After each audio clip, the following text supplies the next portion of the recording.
nome do Pai, do Filho e do Espírito Santo. Amém. Querido irmão, querida irmã, graça e paz. Hoje nós vivemos este dia de sábado, 27 de janeiro de 2023. Momento importante porque nós lembramos a cada sábado a memória de Nossa Senhora. A Mãe de Jesus é lembrada pela Igreja de uma forma muito especial nos sábados. Peçamos a Maria sua intercessão. Nós a cultuamos com vários títulos, um deles que é tão importante para nós, Nossa Senhora do Livramento. Peçamos a esta Mãe tão boa que nos livre de todos os males e que nos ajude a seguir fielmente a Jesus Cristo, fazendo tudo o que Ele nos pedir e mandar. Hoje, neste dia em que nós celebramos Nossa Senhora, lembramos a memória de Nossa Senhora, quero convidar você também a pedir as bênçãos amorosas de Deus pela intercessão dela para a sua casa. Vamos abençoar no final dessa reflexão a água. Então você pode preparar aí a água para a gente poder dar a bênção. Querido irmão, querida irmã, vamos abrir o coração para ouvir o Santo Evangelho, acolhendo cada vez mais amorosamente a palavra de Deus em nossas vidas. Evangelho de Jesus Cristo segundo Marcos 4, de 35 a 41. Naquele dia, ao cair da tarde, Jesus disse aos seus discípulos: "Vamos para outra margem." Eles despediram a multidão e levaram Jesus consigo, assim como estava na barca. Havia ainda outras barcas com ele. Começou a soprar uma ventania muito forte e as ondas se lançavam dentro da barca, de modo que a barca já começava a se encher. Jesus estava na parte de trás, dormindo sobre um travesseiro. Os discípulos o acordaram e disseram: "Mestre, estamos perecendo, e tu não te importas?" Ele se levantou e ordenou ao vento e ao mar: "Silêncio, cala-te." O vento cessou e houve uma grande calmaria. Então Jesus perguntou aos discípulos: "Por que sois tão medrosos? Ainda não tendes fé?" Eles sentiram um grande medo e diziam uns aos outros: "Quem é este a quem até o vento e o mar obedecem?" Palavra da salvação. Glória a vós, Senhor. Meu querido irmão, querida irmã, a graça amorosa de Deus nos leva a ouvir neste dia este Evangelho e é sempre na busca de compreender quem é Jesus e compreender quem somos nós que nós vamos adentrando no Evangelho de Jesus Cristo segundo Marcos. Este Evangelho que tem uma riqueza tão grande.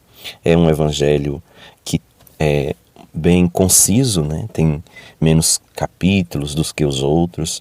Marcos não fica contando com tantos detalhes as coisas que aconteceram. Ele fala o que é necessário. E é interessante porque nesta sua fala do que é necessário, ele vai falar do essencial. Ontem nós ouvimos no Evangelho segundo Lucas um convite que Jesus fazia para que a gente não levasse muita coisa pelo caminho. É justamente nesta experiência, levar o básico, viver do essencial é muito importante. Como que a gente deveria ter aprendido isso de uma forma muito especial com a pandemia que nós vivemos há pouco tempo. A pandemia deveria ter nos ajudado a lembrar disso. Nós não precisamos de muito para poder viver. Agora, nós precisamos do essencial.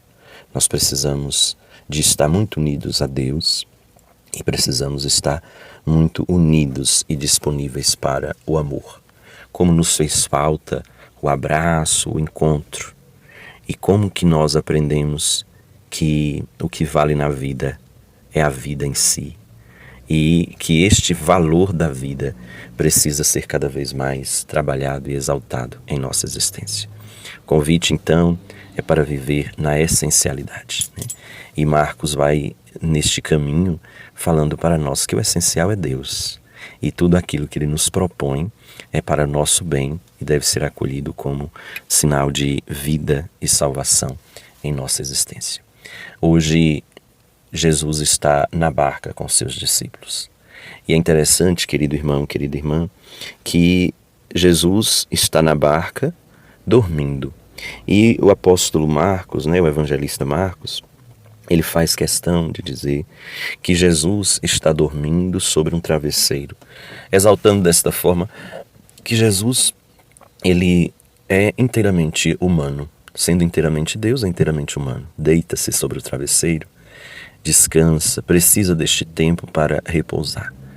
E Jesus, ele faz isso porque precisa, mas ele ao mesmo tempo nos ensina que nós precisamos também de um tempo de repouso, de poder refazer as energias. E aí uma pergunta é: como é que nós estamos aproveitando o tempo que nos é dado para repousar? Às vezes podemos encher esse tempo de muitas coisas e esquecer daquilo que é prioritário, que é justamente o restabelecimento das nossas forças, das nossas energias.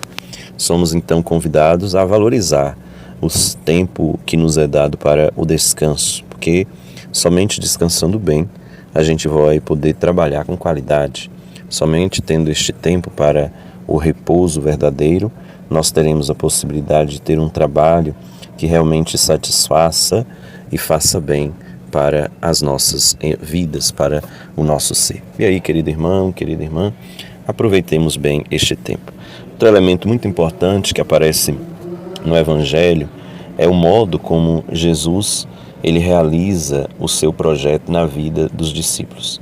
Nós vimos os discípulos que estão com medo, porque tem uma tempestade e eles ficam apavorados.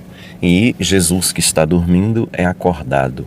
E quando Jesus acorda, Jesus, ele primeiro faz aquilo que é de urgência.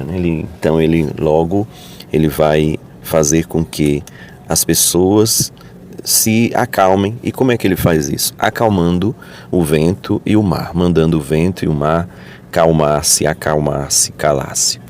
E aí, depois que ele faz isso, ele então fala aos seus discípulos: como vocês são lentos, como a fé de vocês ainda é pequena e como vocês ainda têm medo. Interessante essa dinâmica de Jesus. Ele faz, em primeiro lugar, aquilo que é urgente, que era parar o vento, porque era o que externamente estava provocando o medo no coração daqueles que ali estavam. Mas depois que ele acalma o mar, ele deseja acalmar os corações. Mas não somente acalmar o coração para aquele momento, mas dar uma fortaleza de ânimo a quem está ali com medo, para que possa, diante de uma situação de dificuldade, permanecer em paz, permanecer sereno.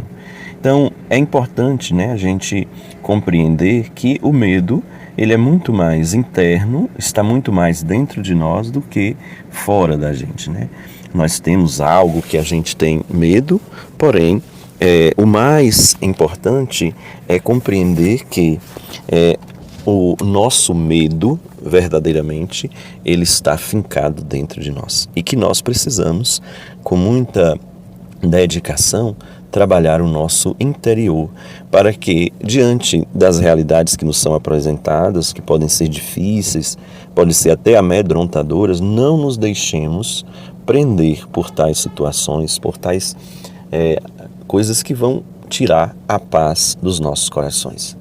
Então, é preciso aprender a lidar muito mais com o nosso interior, com a nossa interioridade, do que lidar com as coisas que estão fora, porque as coisas que estão fora, elas vão ser acolhidas como algo que faz mal a nós, que causa desestrutura em nós, a depender muito do que nós cultivamos dentro do coração. Então, é preciso trabalhar internamente, porque algo que está fora só vai provocar o mal em nós de verdade se a gente deixar. Aquele mal profundo, só vai ser provocado pelas coisas externas se a gente internamente não estiver seguro. Então é preciso trabalhar uma segurança interior para que não deixemos que os medos nos tirem do caminho, nos tirem a paz. Então olhemos para os nossos medos, para aquilo que nos causa pavor e busquemos em Deus e na nossa energia a força necessária para não deixar que tais situações, que tais coisas nos desconcentrem, nos tirem do centro, nos levem a viver numa situação de não paz, de falta de paz. E que a graça amorosa de Deus continue a cuidar das nossas vidas. Quero pedir a você agora que coloque aí a sua mão sobre a água que você tem para ser abençoada e nós vamos pedir a bênção amorosa de Deus. Ó Deus de bondade, abençoai com a vossa graça esta água que será usada com muita devoção, com muita fé e com muita abertura para o compromisso com o batismo por este teu filho, esta tua filha. Que ela seja sinal de fortaleza, seja sinal de saúde, de bênção na vida daqueles que a usarem. Que, sendo sobretudo usada por aqueles que se encontrem doentes, possa aqueles que a usarem sentir a vossa força e buscarem cuidar cada vez mais do bem das suas vidas. Ó Deus bondoso, cuida destes vossos filhos e filhas e que, tomando essa água, possam experimentar todo o bem em suas vidas. E que venha a generosa bênção do Deus rico em misericórdia, Pai, Filho e Espírito Santo. Amém. Meu querido irmão, querida irmã, um abraço forte. Que a graça amorosa de Deus continue a cuidar de você. Fique em paz.